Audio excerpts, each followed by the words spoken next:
The man was frozen at the edge of a cliff. Above his head was loose, crumbling sand. Below him, solid, razor-hard rock. One wrong move, and he would be torn apart. Fear took over his entire body. Panic and helplessness spread through him. Then, suddenly, an idea hit him. He began quietly muttering to himself. He was counting the seconds between the waves crashing against the rocks. After confirming the timing several times, he waited for the perfect moment, then spun around and jumped. He plunged straight into the ocean.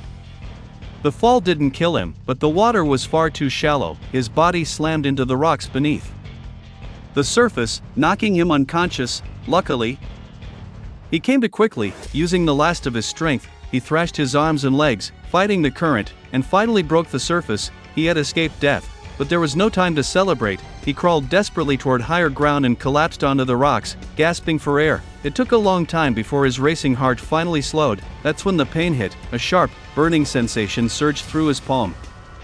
He looked down and saw a deep gash across his right hand. The sight was horrifying, even for him, but no matter how bad the injury was, he was still alive. After steadying himself, he forced himself to stand and leave. Then, crack, a sharp sound came from his waist. He collapsed onto the rocks and blacked out. When the waves splashed against his face, he slowly regained consciousness. The pain in his lower back was unbearable. He checked his body and froze. 2 deep wounds had torn into his left hip. Something was terribly wrong. He tried to move, but his legs wouldn't respond. That's when he realized the truth. During the jump, his pelvis had shattered against the rocks. Feeling was already fading from his lower body. Desperate, he remembered his phone, but after being submerged for so long, it was completely dead. He screamed for help. No answer. This place was remote, visited only by extreme surfing enthusiasts. No one was coming. He tore off his shirt and wrapped his injured hand as best he could. Then he scanned his surroundings. Escape seemed impossible. Jagged rocks blocked one side. A towering cliff blocked the other. Only one option remained, a distant island with a small beach, if he could reach it. There might still be hope. After a brief moment of hesitation, he made his choice. He put on his backpack, dragged himself to the edge, and fell back into the sea. With his legs nearly useless, he swam using only one arm. Halfway there, something felt wrong. Sudden, crushing pain exploded in his abdomen. Before he could react, he sank beneath the surface. Instinctively, he tried to scream, but only bubbles escaped. He raised his arms for help, then realized only he could save himself. Like a madman, he clawed at the water with his left arm, and barely reached the surface in time to breathe. But his strength was gone. Oxygen deprivation overwhelmed him. This time, he couldn't fight. His body slowly sank, until his feet touched the ocean floor. That's when an image appeared in his mind. His fiancée, calling his name over and over. In that moment, he woke up completely. Someone was waiting for him. He couldn't die here. Summoning every last ounce of strength, he surged forward, and reached the shoreline. But fate wasn't done with him yet. Just as he was about to crawl onto land, a massive wave struck, dragging him back toward the rocks. At the last second, he ripped off his backpack and threw it. The strap caught on the rocks. He grabbed it with his wrist and survived. When the tide finally retreated, he was barely conscious, hanging helplessly. Then, a hungry seagull swooped down. It tore at his wound. The pain jolted him awake. He screamed and drove the bird away, snapped the backpack strap, and collapsed onto the sand.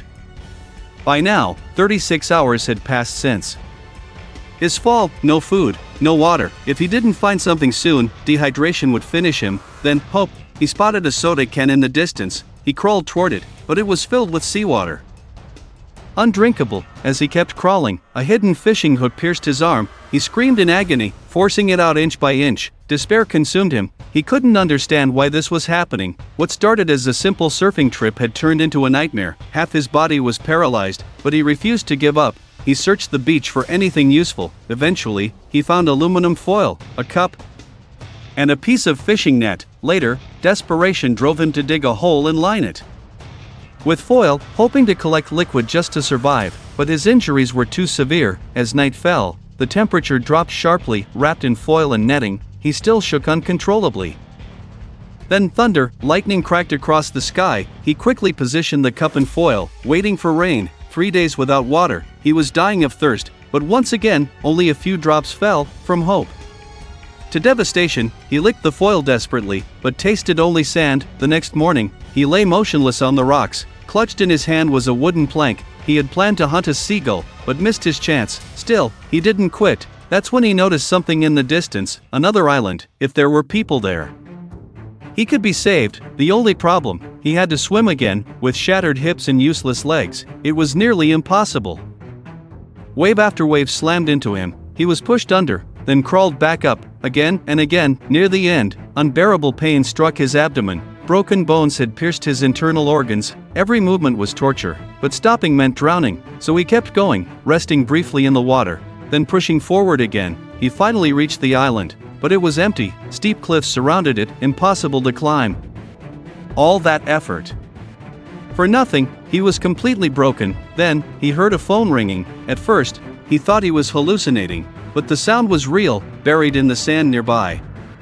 Was his phone. He dug it out. It was a video call from his parents. The camera and microphone were ruined, they couldn't see him, they couldn't hear him, but seeing them gave him strength. He wasn't alone. Dragging himself forward, he carved rescue messages into the sand, only for the waves to erase them again and again. His wounds worsened, his breathing grew weaker, seagulls waited nearby. Then, a yacht appeared on the horizon. This time, it wasn't an illusion. Using his last bit of strength, he crawled back into the sea. His surfboard became his legs. Waves tried to pull him under, but his will to live pushed him back up. Even if he could never walk again, life was still worth living. Finally, his body gave out, he sank beneath the water. But it didn't matter, the yacht had reached him. After unimaginable suffering, he was saved. With timely treatment, his legs slowly began to recover. This is a true story. The man beside you survived 48 hours trapped at sea, through pain, despair, and impossible odds. He never gave up, because as long as you're alive, there is always hope. The movie ends here. Thanks for your watching. Leave your comments below and don't forget to subscribe for more videos like this, turn on the notification, and leave a like to help the channel out.